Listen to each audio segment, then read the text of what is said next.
اعوذ باللہ من الشیطان الرجیم بسم اللہ الرحمن الرحیم۔ اللہ تبارک و تعالیٰ کے نام سے شروع جو بڑا مہربان اور نہایت ہی رحم و کرم کرنے والا ہے۔ پیارے دوستو، آج کی ہماری ویڈیو اللہ کے شیر حیدر کرار مولا علی المرتضیٰ شیر خدا کرم وجہ اللہ کی ولادت با سعادت کے بارے میں ہے۔ آپ سے گزارش ہے کہ اگر آپ ہمارے اس چینل پر نئے ہیں تو ہمارے اس چینل کو ضرور سبسکرائب کر لیں اور اس ہماری ویڈیو کو آخر تک ضرور دیکھیں۔ پیارے دوستو، حضرت علی کا نام علی اور لقب حیدر ہے۔ آپ رضی اللہ تعالی عنہ کی کنیت ابو الحسن اور ابو تراب ہے۔ حضرت علی المرتضیٰ شیر خدا کے والد ماجد کا نام ابو طالب ہے۔ حضرت علی کی والدہ ماجدہ کا نام حضرت فاطمہ بنت اسد ہے۔ آپ رضی اللہ تعالی عنہ حضور نبی کریم صلی اللہ علیہ وآلہ وسلم کے چچا زاد بھائی اور داماد ہیں۔ حضرت علی المرتضیٰ رضی اللہ تعالی عنہ کے والد ماجد کی جانب سے سلسلہ نسب کچھ یوں ہے: علی بن ابو طالب بن عبد المطلب بن ہاشم بن عبد مناف بن قصی بن کلاب بن مرہ بن کعب بن لوی۔ حضرت علی المرتضیٰ شیر خدا کرم وجہ اللہ کا شجر نسب والدہ کی طرف سے یہ ہے: فاطمہ رضی اللہ تعالی عنہ بنت اسد بن ہاشم بن عبد المناف بن قصی۔ پیارے دوستو، حضرت ابو طالب حضرت عبد المطلب کے بیٹے اور حضور نبی کریم صلی اللہ تعالی علیہ وآلہ وسلم کے چچا تھے۔ حضور نبی کریم صلی اللہ علیہ وآلہ وسلم کی والدہ ماجدہ حضرت بی بی آمنہ رضی اللہ تعالی عنہا کے وصال کے بعد حضور نبی کریم صلی اللہ تعالی علیہ وآلہ وسلم کی تمام ذمہ داری حضرت عبد المطلب کے سپرد ہوئی۔ پھر جب حضرت عبد المطلب کا وصال ہوا تو حضور نبی کریم صلی اللہ تعالی علیہ وآلہ وسلم جو کہ ابھی کم سن تھے، یعنی ان کی عمر کم تھی، ان کی ذمہ داری حضرت ابو طالب رضی اللہ تعالی عنہ نے سنبھال لی۔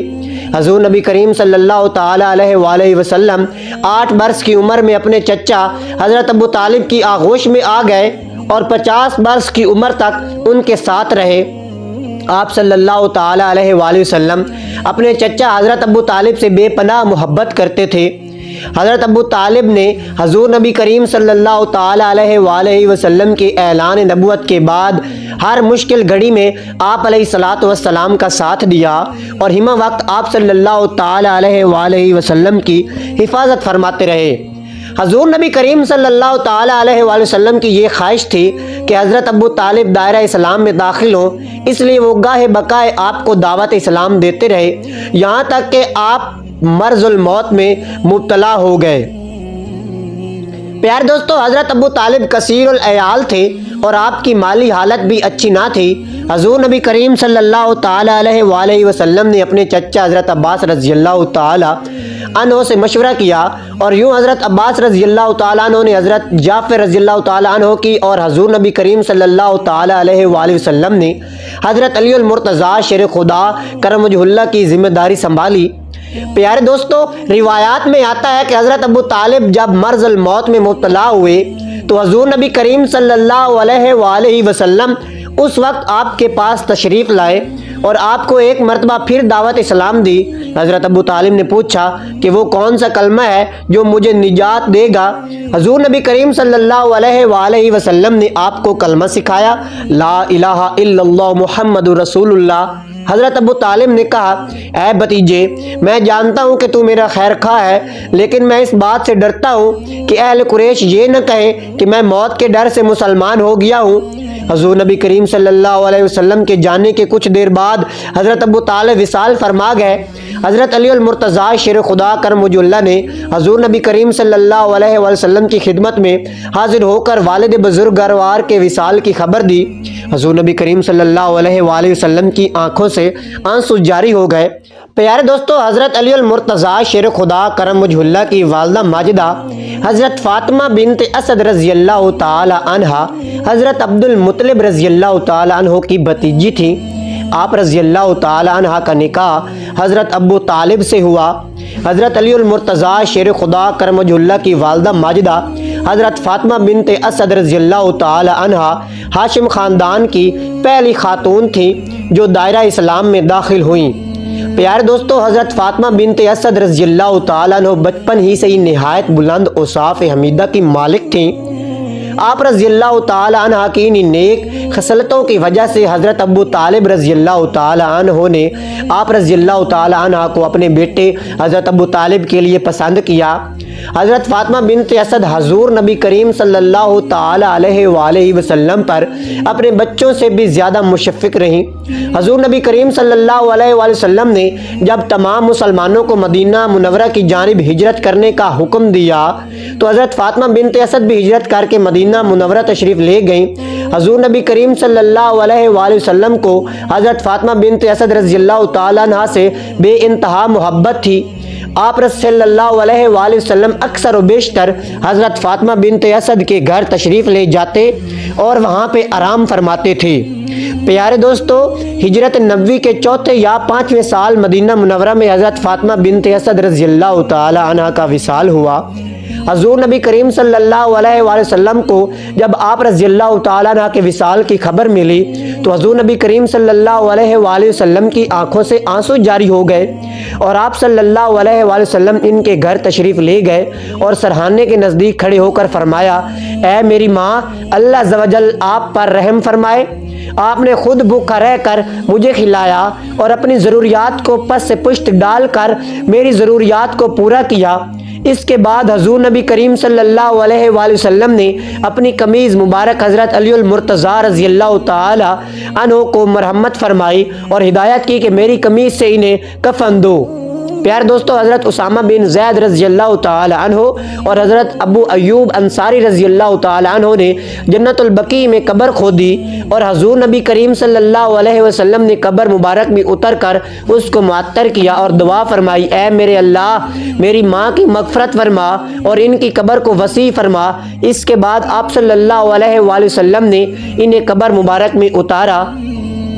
پیارے دوستو، ایک اور روایت کے مطابق حضرت فاطمہ بنت اسد رضی اللہ تعالی عنہ کے وصال پر حضور نبی کریم صلی اللہ علیہ وسلم تشریف لائے۔ آپ صلی اللہ علیہ وآلہ وسلم زارو قطار روتے جاتے تھے، یہاں تک کہ آپ صلی اللہ علیہ وآلہ وسلم کی داڑھی مبارک تر ہو گئی۔ نبی کریم صلی اللہ علیہ وسلم نے اپنی قمیض مبارک کفن کے لیے مرمت فرمائی اور قبر میں اتر کر اسے معطر کیا۔ پیارے دوستو، حضرت علی المرتضیٰ شیر خدا کرم وجہ اللہ حضور نبی کریم صلی اللہ علیہ وسلم کی پیدائش کے 23ویں سال بعد پیدا ہوئے۔ یوں آپ رضی اللہ تعالی عنہ حضور نبی کریم صلی اللہ علیہ وسلم سے 23 برس چھوٹے تھے۔ روایات کے مطابق حضرت علی المرتضیٰ شیر خدا کرم وجہ اللہ کی پیدائش خانہ کعبہ میں ہوئی۔ حضور نبی کریم صلی اللہ علیہ وسلم نے حضرت علی المرتضیٰ شیر خدا کرم وجہ اللہ کے منہ میں اپنا لعاب دہن ڈالا اور آپ کا نام علی بھی حضور نبی کریم صلی اللہ علیہ وآلہ وسلم نے تجویز کیا۔ جس وقت حضور نبی کریم صلی اللہ علیہ وآلہ وسلم نے اعلان نبوت کیا، اس وقت حضرت علی المرتضیٰ شیر خدا کرم وجہ اللہ کی عمر مبارک 10 سال تھی۔ پیارے دوستو، روایات میں آتا ہے کہ یمن میں ایک زاہد رہتا تھا جو ہر وقت عبادت اور ریاضت میں مشغول رہتا تھا۔ اس زاہد کا نام مشرم بن نوائب تھا اور یہ زاہد یمن کے نام سے مشہور تھا۔ اس کی عمر 190 سال تھی اور یہ اکثر اوقات یہ دعا کرتا تھا، الہی اپنے حرم سے کسی بزرگ کو بھیج تاکہ میں اس کی زیارت سے مشرف ہو سکوں۔ اس زاہد کی دعا قبول ہو گئی اور حضرت ابو طالب تجارت کے لیے یمن تشریف لے گئے اور اس زاہد سے ملاقات ہوئی۔ زاہد نے جب آپ علیہ السلام کو دیکھا تو نہایت ہی تعظیم سے پیش آیا اور پوچھا کہ آپ کہاں کے رہنے والے ہیں؟ حضرت ابو طالب نے کہا، میں تہامہ کا رہنے والا ہوں۔ اس نے پوچھا، کون سے تہامہ؟ تو پیارے دوستو، حضرت ابو طالب نے جواب دیا کہ مکہ مکرمہ۔ زاہد نے پوچھا، تمہارا تعلق کس قبیلے سے ہے؟ حضرت ابو طالب نے جواب دیا، میرا تعلق بنی ہاشم بن عبد مناف سے ہے۔ زاہد نے جب حضرت ابو طالب کی بات سنی تو بے اختیار آگے بڑھ کر بوسہ لیا اور کہا، الحمدللہ، میری دعا قبول ہوئی اور مجھے حرمین شریفین کے خادم کی زیارت نصیب ہوئی۔ پیارے دوستو، اب ہم آپ کو بتاتے ہیں کہ حضرت علی المرتضیٰ شیر خدا کرم وجہ اللہ کی کنیت ابو تراب کی وجہ۔ پیارے دوستو، آپ رضی اللہ تعالیٰ عنہ ایک مرتبہ اپنی زوجہ محترمہ حضرت سیدہ فاطمہ الزہرا سلام اللہ علیہا سے ناراض ہو گئے اور مسجد میں جا کر فرش پر لیٹ گئے۔ جس سے آپ رضی اللہ تعالیٰ عنہ کے جسم مبارک کو مٹی لگ گئی۔ اس دوران حضور نبی کریم صلی اللہ علیہ وآلہ وسلم اپنی بیٹی سے ملنے گئے تو آپ صلی اللہ علیہ وآلہ وسلم کو پتہ چلا کہ حضرت علی المرتضیٰ شیر خدا کرم وجہ اللہ ناراض ہو کر مسجد میں چلے گئے ہیں۔ حضور نبی کریم صلی اللہ علیہ وسلم حضرت علی کو لینے کے لیے مسجد میں پہنچے تو حضرت علی المرتضیٰ شیر خدا کرم وجہ اللہ مسجد کے فرش پر سو رہے تھے۔ حضور نبی کریم صلی اللہ تعالی علیہ وآلہ وسلم نے حضرت علی کو مخاطب کرتے ہوئے فرمایا، اے ابو تراب اٹھو۔ حضرت علی المرتضیٰ شیر خدا نے حضور نبی کریم صلی اللہ علیہ وسلم کی بات سنی تو اٹھ کھڑے ہوئے۔ چنانچہ اس دن سے حضرت علی المرتضیٰ شیر خدا کی کنیت ابو تراب مشہور ہو گئی۔ سیدنا علی المرتضیٰ کی کنیت ابو تراب کے سلسلہ میں ایک اور روایت کتب سیر میں موجود یہ ہے کہ ایک غزوہ کے سفر کے دوران جب حضور نبی کریم صلی اللہ علیہ وسلم اپنے صحابہ کرام کو آرام کرنے کے لیے ایک نخلستان میں قیام کرنے کا حکم دیا تو حضرت علی المرتضیٰ ایک درخت کے نیچے جا کر لیٹ گئے۔ صحرائی مٹی آپ رضی اللہ تعالیٰ عنہ کے جسم مبارک پر لگ گئی۔ اس دوران حضور نبی کریم صلی اللہ علیہ وسلم نے حضرت علی المرتضیٰ کو ڈھونڈتے ہوئے تشریف لائے اور دیکھ کر فرمایا، اے ابو تراب اٹھو۔ چنانچہ حضرت علی المرتضیٰ فوراً اٹھ کھڑے ہوئے۔ حضور نبی کریم صلی اللہ علیہ وآلہ وسلم نے فرمایا، اے ابو تراب میں تجھے یہ نہ بتاؤں کہ سب سے زیادہ بدبخت کون ہے؟ حضرت علی المرتضیٰ شیر خدا کرم وجہ اللہ نے عرض کی، یا رسول اللہ علیہ وسلم بتائیے۔ حضور نبی کریم صلی اللہ تعالی علیہ وسلم نے فرمایا، ایک وہ شخص جس نے حضرت صالح کی اونٹنی کی کونچیں کاٹی، اور دوسرا وہ جو تیرے چہرے اور داڑھی کو خون میں ڈبوئے گا۔ پیارے دوستو، حضور نبی کریم صلی اللہ علیہ وسلم یہ فرماتے جاتے اور حضرت علی کے چہرے مبارک پر ہاتھ پھیرتے جاتے تھے۔ چنانچہ اس دن کے بعد حضرت علی المرتضیٰ کی کنیت ابو تراب مشہور ہو گئی۔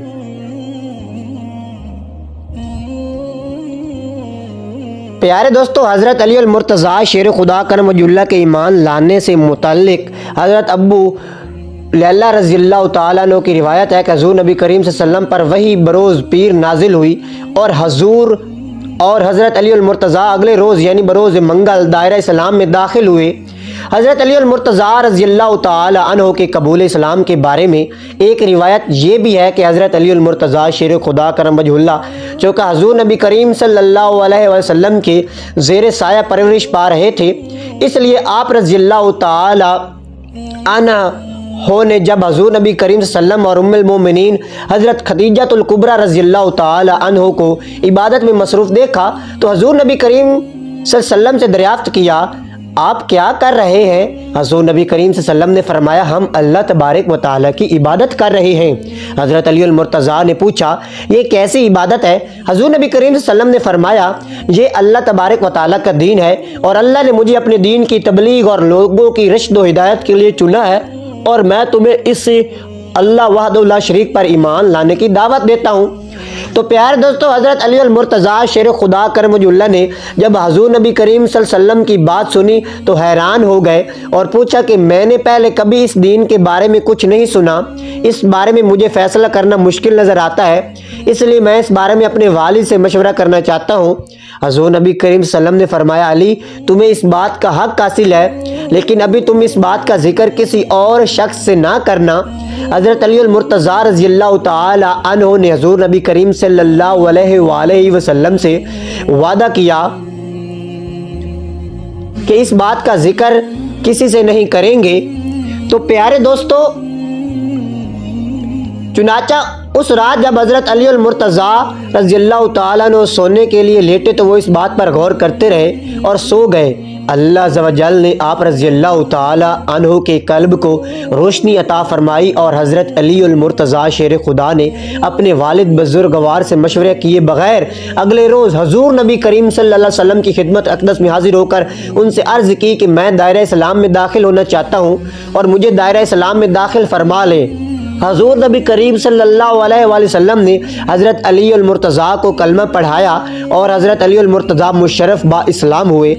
حضرت علی کے قبول اسلام کے بارے میں ایک اور روایت یہ بھی ہے کہ جب حضرت علی المرتضیٰ شیر خدا نے حضور نبی کریم صلی اللہ علیہ وسلم کو یہ کہا کہ میں اپنے والد بزرگوار سے مشورہ کرنے کے بعد جواب دوں گا، اور آپ اپنے والد کے پاس جانے کے لیے روانہ ہوئے، تو راستے میں خیال آیا کہ والد بزرگوار نے یہ نصیحت کی تھی کہ تمہیں محمد صلی اللہ علیہ وسلم کسی بھی بات کی دعوت دے تو اسے ضرور قبول کر لینا اور ان کی نفی نہ کرنا۔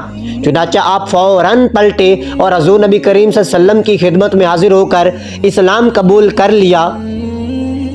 پیارے دوستو، تاریخ کی کتب میں منقول ہے کہ حضور نبی کریم صلی اللہ علیہ وسلم ابتدائی اسلام میں عبادت کے لیے مکہ مکرمہ کے نواح میں واقع ایک آبادی میں عبادت کی غرض سے تشریف لے جاتے۔ اسی دوران حضرت علی المرتضیٰ شیر خدا بھی آپ صلی اللہ علیہ وآلہ وسلم کے ہمراہ ہوتے تھے۔ ایک دن حضور نبی کریم صلی اللہ علیہ وآلہ وسلم اور حضرت علی المرتضیٰ شیر خدا کرم وجہ اللہ عبادت میں مصروف تھے کہ حضرت ابو طالب حضرت علی المرتضیٰ کو تلاش کرتے ہوئے ادھر آ نکلے۔ تو پیارے دوستو، حضرت ابو طالب نے جب اپنے بھتیجے اور بیٹے کو اس طرح عبادت میں مصروف دیکھا تو حیران ہوئے کہ یہ کس طرح کی عبادت کر رہے ہیں۔ انہوں نے حضور نبی کریم علیہ الصلوۃ والسلام سے دریافت کیا، پیارے بھتیجے، یہ کیا ہے جو تم کر رہے ہو؟ حضور نبی کریم صلی اللہ علیہ وسلم نے فرمایا، چچا محترم، یہ میرے باپ ابراہیم کا دین ہے اور اللہ تعالیٰ نے مجھے رسول بنا کر بھیجا ہے۔ میرے چچا، آپ اس بات کے زیادہ حقدار ہیں کہ میں آپ کو اس دین کی دعوت دوں، اور اس دعوت کو قبول کرنا آپ کا حق ہے۔ آپ میری اس دعوت کو قبول فرمائیں اور میری مدد کریں۔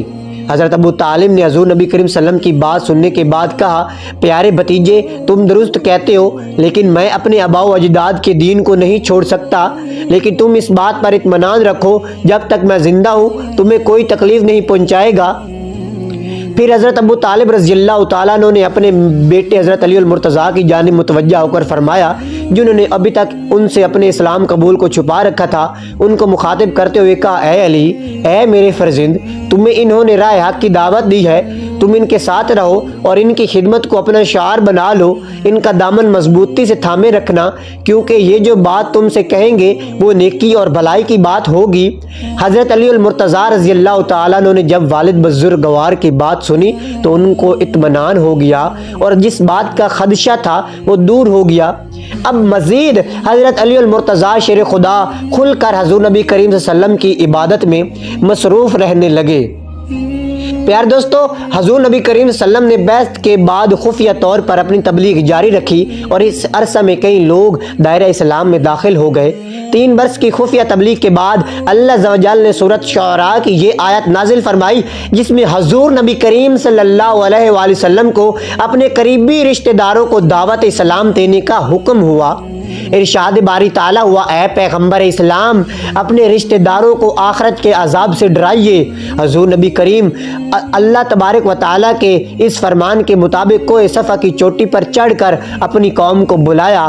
جب تمام قریش جمع ہو گئے تو آپ صلی اللہ علیہ وآلہ وسلم نے فرمایا، اے میری قوم، اگر میں تم سے کہوں کہ اس پہاڑ کے پیچھے دشمن کا ایک لشکر موجود ہے اور تم پر حملہ کرنے کو تیار ہے تو کیا تم میری بات کا یقین کر لو گے؟ سب نے یک زبان ہو کر کہا، ہاں، ہم اس بات کا یقین کر لیں گے، کیونکہ ہم نے آپ علیہ الصلوۃ والسلام کو ہمیشہ سچا اور ایمانت دار پایا ہے۔ تو حضور نبی کریم صلی اللہ علیہ وسلم نے فرمایا، تو پھر میں تمہیں اللہ عز و جل کے عذاب سے ڈراتا ہوں اور دعوت حق دیتا ہوں، اگر تم لوگ ایمان لے آئے تو فلاح پاؤ گے، اگر ایمان نہ لائے تو عذاب الہی تم پر نازل ہوگا۔ حضور نبی کریم صلی اللہ علیہ وسلم کی بات سن کر قریش غصے میں آ گئے اور آپ صلی اللہ علیہ وسلم کا چچا بلاب لوگوں کو بھڑکا کر واپس لے گیا۔ پیار دوستو، حضور نبی کریم صلی اللہ علیہ وسلم نے قریش کے واپس جانے کے بعد حضرت علی المرتضیٰ سے فرمایا کہ اس شخص نے جلدی کی، تم ایک دعوت کا انتظام کرو جس میں تم بنی عبد المطلب کو دعوت دو۔ چنانچہ ایک دعوت کا انتظام کیا گیا جس میں بنی عبد المطلب کو دعوت دی گئی۔ اس دعوت میں حضرت عبد المطلب کے تمام بیٹے حضرت امیر حمزہ رضی اللہ تعالیٰ عنہ، حضرت عباس رضی اللہ تعالیٰ عنہ، حضرت ابو طالب اور حضرت ابو اللہ وغیرہ نے شرکت کی۔ حضور نبی کریم صلی اللہ علیہ وسلم نے دعوت کے اختتام پر ان حضرات کو مخاطب کرتے ہوئے فرمایا، اے بنی عبد المطلب، آج تک اہل عرب میں کوئی ایسا شخص نہیں آیا جو مجھ سے بہتر پیغام دے۔ میں تمہیں اس پروردگار کی قسم کھا کر کہتا ہوں، اس کے سوا کوئی عبادت کے لائق نہیں اور اس نے مجھے نبی برحق بنا کر بھیجا ہے۔ ایک روز ہم سب نے مرنا ہے اور مرنے کے بعد زندہ ہونا ہے۔ اس وقت اعمال کا حساب لیا جائے گا اور نیکی کا بدلہ نیکی اور بدی کا بدلہ عذاب ہے۔ اے بنی عبد المطلب، تم جانتے ہو کہ میں کمزور ہوں اور مجھے تمہارے تعاون کی ضرورت ہے، پس جو میری مدد کے لیے کھڑا ہوگا وہ میرا بھائی ہوگا۔ اب تم میں سے کون ہے جو میری اس دعوت کو قبول کرے؟ حضور نبی کریم صلی اللہ علیہ وسلم کی اس دعوت کو سن کر بنی عبد المطلب نے منہ پھیر لیا۔ حضرت علی المرتضیٰ رضی اللہ تعالیٰ عنہ اور شیر خدا حیدر کرار کھڑے ہوئے اور بلا خوف و خطرہ گویا ہوئے، یا رسول اللہ علیہ وسلم، بے شک میں عمر میں اس وقت سب سے چھوٹا ہوں، کمزور ہوں، لیکن میں آپ صلی اللہ علیہ وآلہ وسلم کی مدد کروں گا، اور جو بھی آپ صلی اللہ علیہ وسلم سے جنگ کرے گا میں اس سے جنگ کروں گا۔ حضرت علی المرتضیٰ شیر خدا کی اس بات کے جواب میں حضور نبی کریم صلی اللہ علیہ وسلم نے فرمایا، اے علی، تو میرا بھائی ہے۔ حضرت علی کی کم سنی اور ان کی جسمانی کمزوری کا ابو لہب نے مذاق اڑانا شروع کر دیا، لیکن وہ بدبخت حضرت علی المرتضیٰ کی قوت سے، روحانی کا ادراک سے قاصر تھا۔ اعلان نبوت کے چوتھے سال حضور نبی کریم صلی اللہ علیہ وسلم نے سورۃ حجر کے نازل ہونے کے بعد علی الاعلان تبلیغ اسلام شروع کی تو مشرکین مکہ نے آپ صلی اللہ علیہ وسلم اور نو مسلموں کے خلاف ظلم و ستم کا بازار گرم کر دیا۔ مسلمانوں کو ظلم و ستم کا نشانہ بنانے والوں میں ابو لہب اور ابو جہل سرفرست تھے، جن کی اسلام دشمنی کی بدولت حضور نبی کریم صلی اللہ علیہ وآلہ وسلم اور ان کے صحابہ کرام طرح طرح کی اذیتیں برداشت کرنے پر مجبور ہو گئے۔ حضرت علی المرتضیٰ شیر خدا کرم وجہ اللہ نے حضور نبی کریم صلی اللہ تعالی علیہ وسلم سے کیے گئے وعدے کو پورا کیا اور ہر مشکل گھڑی میں آپ صلی اللہ علیہ وسلم کے قدم با قدم رہے اور مشرکین مکہ کے مظالم کو برداشت کرتے رہے۔ پیار دوستو، اس کے بعد حضور پاک علیہ الصلوۃ والسلام کی بیٹی حضرت فاطمہ الزہرا سلام اللہ علیہ حضرت علی المرتضیٰ شیر خدا کرم وجہ اللہ کے نکاح میں آئیں، اور اسی طرح آگے سلسلہ نسب بڑھتا گیا۔ آپ سے گزارش ہے کہ اگر آپ ہمارے چینل پر نئے ہیں تو ہمارے اس چینل کو ضرور سبسکرائب کر لیں تاکہ ہر آنے والا خوبصورت واقعہ آپ تک پہنچتا رہے۔